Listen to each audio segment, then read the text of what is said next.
Friends, मैं Sandeep Srivastava Atharva education के YouTube channel पे आपका हार्दिक स्वागत करता हूँ। फ्रेंड्स, आप 11th में आ गए, उसके लिए ढेर सारी शुभकामनाएं।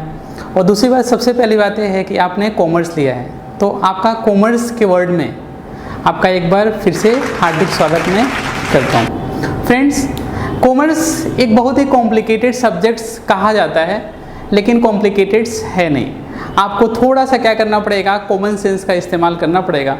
और कॉमर्स के बारे में एक चीज़ बहुत फेमस है, लोग कहते हैं कि commerce is nothing but A common sense. अगर आप कॉमन सेंस का इस्तेमाल करते हैं कॉमर्स में, तो आपको कोई प्रॉब्लम नहीं होगी, यह मेरी गारंटी है। फ्रेंड्स, जब 10th का रिजल्ट आता है तो सबसे बड़ा टेंशन आपके लिए हो जाता है कि आपको कौन से स्ट्रीम में जाना है। मैं साइंस में जाऊँ, मैं कॉमर्स में जाऊँ कि मैं आर्ट्स में जाऊँ। फ्रेंड्स आपके फोर्स करते हैं कि आपको साइंस लेना चाहिए, आपके दूसरे कोई फ्रेंड्स या रिलेटिव बोलते नहीं आर्ट्स में जाना चाहिए। आपने सोचा कि नहीं यार, मुझे तो इस स्ट्रीम में जाना है। कुछ सजेस्ट करते हैं कि आपको कॉमर्स में जाना है। कुछ सोसाइटी हमारी ये कहती है नहीं नहीं साइंस ही अच्छा है, कॉमर्स अच्छा नहीं है। कुछ कहते हैं नहीं आर्ट्स अच्छा है, कॉमर्स में कहाँ चले गए। फ्रेंड्स, आपको मैं गारंटी ये देता हूँ कि आपको कॉमर्स में रियली बहुत मज़ा आएगा, लेकिन आपको थोड़ी सी टेक्निक्स पे काम करना पड़ेगा। और वो टेक्निक्स हम लोग क्या करेंगे, हम टेक्निक की शुरुआत करेंगे। आपको टेंशन लेने की ज़रूरत नहीं है, हर चीज़ आपके लिए क्या हो जाएगी, आसान हो जाएगी। फ्रेंड्स, तो हम स्टार्ट करते हैं आज के लिए नया टॉपिक, और आपके लिए एक नए नए टर्म्स, नए नए वर्ड्स की शुरुआत होगी। नए वर्ड्स आपके साथ आएंगे तो आपको टेंशन लेने की ज़रूरत नहीं है। जो चैप्टर 1 हमारा है, वह चैप्टर 1 में हम लोग यही सब चीज़ें बेसिक जो होता है अकाउंट्स का, बेसिक जो होता है कॉमर्स का, उसके बारे में हम अंडरस्टैंडिंग करेंगे।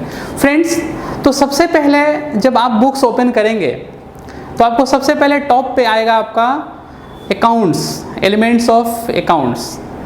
तो एलिमेंट्स को थोड़ा सा हम लोग रहने देते हैं, स्किप करते हैं, लेकिन अकाउंट्स क्या है उसके बारे में हम लोग थोड़ा सा देखते हैं, क्योंकि आपको जब तक आप कॉमर्स में रहेंगे तब तक अकाउंट्स वर्ड आपके सामने आएगा ही और आपका पीछा छोड़ने वाला नहीं है। तो अकाउंट्स हमें क्या करना है, हमें क्लियर कर देना है। फ्रेंड्स, अगर अकाउंट्स की अगर हम बात करेंगे तो अकाउंट्स इज नथिंग। अकाउंट्स क्या है, कुछ भी नहीं है। अकाउंट्स कुछ भी नहीं है। अकाउंट्स हम लोग अपने डेली लाइफ में यूज़ करते हैं। आपके फादर यूज़ करते हैं, आपकी मदर यूज़ करते हैं, इवन आप भी करते हो। अब कैसे करते हो, आपको जब पॉकेट मनी मिलती है, सपोज दैट आपको पापा आज बहुत खुश हुए, आपको 500 रुपीज़ पॉकेट मनी आपको दे दिया, तो वह क्या हो गया, आपकी इनकम हो गई। पूरे दिन में क्या किया आपने, उस 500 रुपीज़ से आपने बहुत इन्जॉय किया, बहुत सारी चीज़ें परचेज किया। अब शाम को जब आए तो सुबह आपको कितना मिला, 500 रुपीज़ मिला। शाम को आपने एक्सपेंस कितना किया, 400। तो आपके पास इनकम आया, आपने एक्सपेंस किया 400। आपके पास सेविंग कितना हुआ, आपके पास सेविंग हुआ 100 रुपीज़।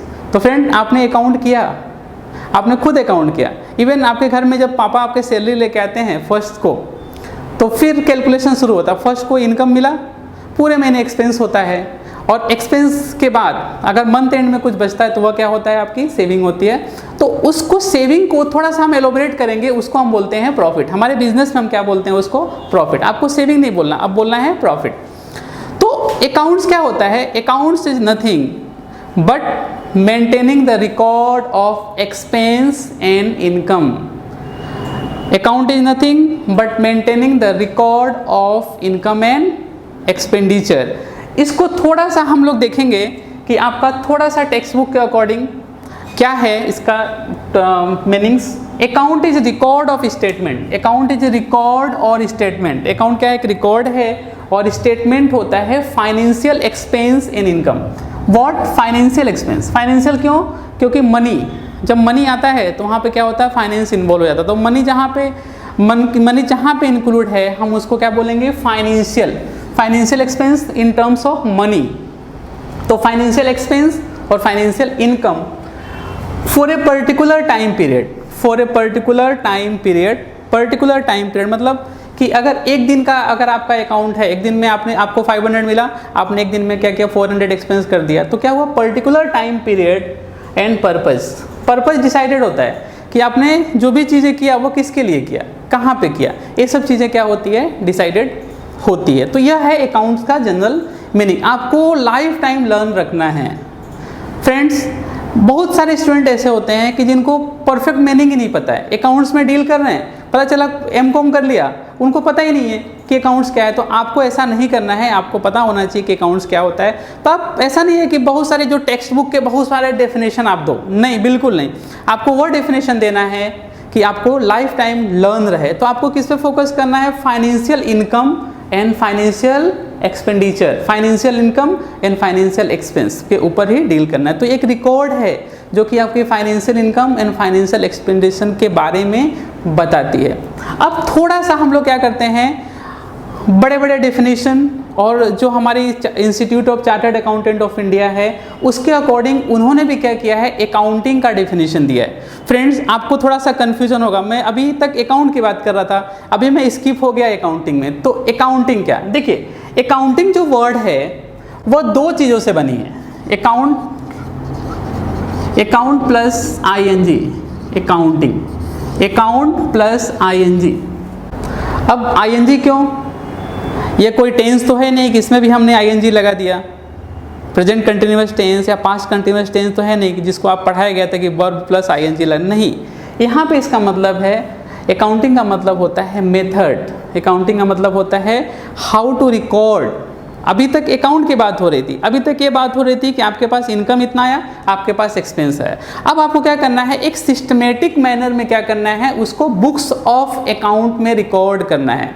कहाँ पे रिकॉर्ड करना है? Books of account. तो यहाँ पे मैंने एलोबरेट किया है कि accounting is nothing but bookkeeping. Accounting is nothing but what? Bookkeeping. Accounting is nothing but bookkeeping. Bookkeeping का मतलब क्या होता है?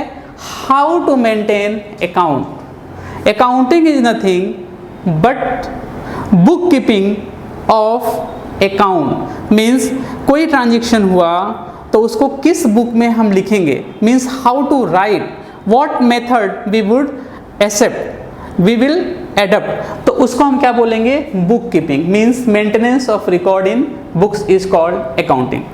थोड़ा सा और फर्दर डेफिनेशन की तरफ हम मूव करेंगे। तो accounting is art of recording. Accounting is what? Art of recording. Means record करने की कला।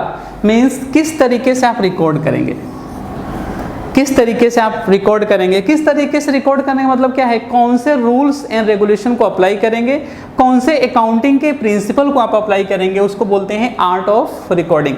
फिर क्लासीफाइंग करना है, आपको क्लासीफाई करना है, मीन्स अलग अलग टाइप के जो एक्सपेंसेस आएंगे उसको किस तरीके से क्लासीफाइंग करेंगे, उसको समराइज किस तरीके से करना है। समराइज का मतलब होता है कि अगर आपने 1 ईयर में आपकी इनकम इतनी हुई और एक्सपेंस, यानी 100 रुपीज़ सपोज दैट इनकम हुआ और 90 रुपीज़ आपका एक्सपेंस हो गया, तो इसको हम क्या बोलेंगे? समराइज करना। Means whole year 100 rupees income and 90 rupees expense is called summarizing, we can say that, हम कह सकते हैं ऐसा। Then interpreting. अब 100 रुपीज़ प्रॉफिट हुआ, 90 रुपीज़ 100 रुपीज़ आपका इनकम हुआ, 90 रुपीज़ एक्सपेंस हो गया, तो इसको हम इंटरप्रेट कर रहे हैं कि हमारे पास प्रॉफिट हुआ कि लॉस हुआ। हमें पता होना चाहिए ना कि यहाँ पे प्रॉफिट हो रहा है कि लॉस हो रहा है, तो उसको हम बोलते हैं इंटरप्रेट करना। इंटरप्रेट करना और communicating financial result to management. Communicating financial result to management का मतलब होता है कि यहाँ पे पता हो गया कि हमें 10 रुपीज़ का प्रॉफिट हुआ। कितने का? 10 रुपीज़ का प्रॉफिट हुआ। तो जो 10 रुपीज़ का प्रॉफिट होता है वो हम किसको बताते हैं? मैनेजमेंट को इन्फॉर्म करते हैं। अगर कोई कंपनी है या ऑर्गेनाइजेशन है, उसके मैनेजमेंट को बताना पड़ता है, उसको बोलते हैं कम्युनिकेटिंग रिजल्ट टू मैनेजमेंट और ऑर्गेनाइजेशन। मीन्स हम कह सकते हैं, फिर से एक बार मैं ब्रीफ कर दूं आपको, accounting is nothing but book keeping. Account कुछ नहीं है, बस क्या है? Book keeping. मीन्स किस तरीके से अकाउंट को बुक में लिखेंगे। दूसरा, accounting is art of recording, classifying, summarizing, interpreting and communicating financial result to management और ऑर्गेनाइजेशन। और फ्रेंड, थोड़ा सा और मैंने इसमें ऐड किया है, इसमें इट रिवील्स मतलब होता है कि अकाउंटिंग ही आपको बताता है कि बिजनेस में लॉस हो रहा है कि प्रॉफिट हो रहा है, whether business is going in right direction और not, whether our business is achieving profit और लॉस। इसको हम बोल सकते हैं it reveal profit and loss for a given period. एक पर्टिकुलर पीरियड का अकाउंटिंग होता है। फॉर एग्जाम्पल इंडिया में 1 ईयर का अकाउंटिंग होता है, अकाउंटिंग पीरियड होता है। तो 1 ईयर में आपको प्रॉफिट मिला कि लॉस हुआ, इसके बारे में हम डिस्कस यहाँ पे हम यह अकाउंटिंग आपको रिवील करता है, आपको बताता है। अब प्रॉफिट क्या होता है और लॉस क्या होता है, यह आप 5th से पढ़ते आ रहे हैं, यह आपको पता है 5th से कि प्रॉफिट क्या होता है, लॉस क्या होता है। लेकिन मैं फिर से एक बार आपको बताने की कोशिश करूँगा। प्रॉफिट मतलब होता है कि जब इनकम ज़्यादा हो किससे, एक्सपेंस से, तो उस केस में क्या होता है, प्रॉफिट होता है। मीन्स आपको 500 मिला और 400 आपने एक्सपेंस किया, तो प्रॉफिट कितना हुआ, 100 रुपीज़ का। इसको हम प्रॉफिट कहेंगे। प्रॉफिट किसको कहेंगे, जब इनकम हाई होती है और एक्सपेंस क्या होता है, लो होता है, तो इसको हम प्रॉफिट कह सकते हैं। अब लॉस किसको कहेंगे, मैं बोल दूंगा वाइसे वर्सा, मतलब ऊपर का जो बताया उसका उल्टा, लेकिन मैं ऐसा करना नहीं चाहता हूँ। लॉस का मतलब होता है कि जब एक्सपेंस ज़्यादा हो, मीन्स आपने 500 रुपीज़ आपकी अर्निंग थी और आपने 600 रुपीज़ क्या किया, एक्सपेंस कर दिया, तो वहाँ पे क्या होगा, लॉस होगा। फ्रेंड्स, थोड़ा सा अकाउंट का डिफिनेशन हमने देखा, अकाउंटिंग देखा हमने, प्रॉफिट एंड लॉस देखा। मैं थोड़ा सा आपको हिस्ट्री के बारे में बताऊंगा कि अकाउंटिंग की शुरुआत कैसे हुई और अकाउंट किस तरीके से एग्जिस्टेंस में आया। तो फ्रेंड्स, अगर इंडिया की बात करें तो आप सभी को पता होगा चाणक्य के बारे में। चाणक्य कौन थे, सभी लोग जानते हैं। चाणक्य जो है चंद्रगुप्त मौर्य के गुरु थे, मेंटर थे। और आपको बिलीव नहीं होगा कि चाणक्य ने एक छोटे से लड़के को, जो चंद्रगुप्त मौर्य थे, उनको छोटे से लड़के से उठा के और उनको इतना टैलेंट दिया, उनको उनका स्किल इतना डेवलप किया कि वो राजा बने और उनको सम्राट कहा जाता है। अब सम्राट इतना बनना आसान नहीं होता है, बनाना भी आसान नहीं होता है, लेकिन चाणक्य के पास ये क्वालिटी थी। आपको पता होगा कि चाणक्य ने अर्थशास्त्र यानी इकोनॉमिक्स, जिसको बोलते हैं अर्थशास्त्र, यहाँ पे बोला गया, इकोनॉमिक्स की बुक्स लिखी थी। उन्हीं की जो कंसेप्ट है अर्थशास्त्र की, इकोनॉमिक्स का, वह अभी भी एग्जिस्टेंस में है। आप लोगों को वो बुक्स मिली भी होगी और आप लोगों को स्टडी भी करनी होगी। अब चाणक्य और अकाउंट्स, आप बिलीव, सबको ये लगता है कि चाणक्य ने सिर्फ क्या लिखा था, इकोनॉमिक्स लिखा था। बहुत कम लोगों को पता है कि चाणक्य ने क्या किया था, अकाउंट्स की रचना की थी। अकाउंट्स की रचना मतलब क्या था, अकाउंट्स को इंट्रोड्यूस किया था कि how account record can be maintain. उन्होंने अपनी बुक्स में लिखा था कि अकाउंट के रिकॉर्ड को बुक्स में किस तरीके से लिखेंगे, मीन्स कौन सी बुक में और किस तरीके से उसको प्रेजेंट करेंगे। अब सोचिए, मौर्यन डायनेस्टी की बात है, चंद्रगुप्त मौर्य जो थे मौर्यन डायनेस्टी से बिलोंग करते थे। उस टाइम में चाणक्य ने इस चीज़ को डिस्कशन अपनी बुक्स में किया था। दूसरा, अगर हम बात करेंगे रामायण के टाइम में, आपको पता है राजा राम, आपने रिसेंटली रामायण देखा होगा। रामायण में भी जो भरत थे, जब भरत राजा राम से फॉरेस्ट में मिलने के लिए जाते थे, तो राम उनसे पूछते थे कि Bharat, tell me what is the condition of your kingdom, यानी आपके राज्य की स्थिति क्या है, उसका अकाउंट किस तरीके से चल रहा है। मीन्स जो वर्ड्स हैं, जो टर्मिनोलॉजी है, इतना डेवलप नहीं था, लेकिन वो एक चीज़ पे फोकस करते थे कि Bharat, tell me whether income is higher और एक्सपेंस इज हायर। बस एक ही चीज़ पूछते थे, इनकम ज़्यादा है कि एक्सपेंस ज़्यादा है। अगर सपोज दैट इनकम ज़्यादा होगा तो उससे क्या पता होगा, अगर इनकम ज़्यादा होगा तो ऑब्वियस है कि फॉर्म यानी जो किंगडम है, राज्य है, उसके पास रेवेन्यू ज़्यादा आ रहा है। और एक्सपेंस ज़्यादा होगा तो उसका मतलब पता है कि एक्सपेंस ज़्यादा है तो रेवेन्यू ज़्यादा जा रहा होगा। तो उसके लिए हमें क्या करना पड़ेगा, इन दोनों को बैलेंस में रखना पड़ेगा। मीन्स कोशिश ये होना चाहिए कि रेवेन्यू ज़्यादा आए और एक्सपेंस कम हो। तो उससे हमें पता चल सकता है कि इनकम ज़्यादा है कि एक्सपेंस ज़्यादा है, प्रॉफिट हो रहा है कि लॉस हो रहा है, उससे हमें पता चल जाता था। तो भरत को या राजा राम को ये सब चीज़ें उस टाइम भी पता थी।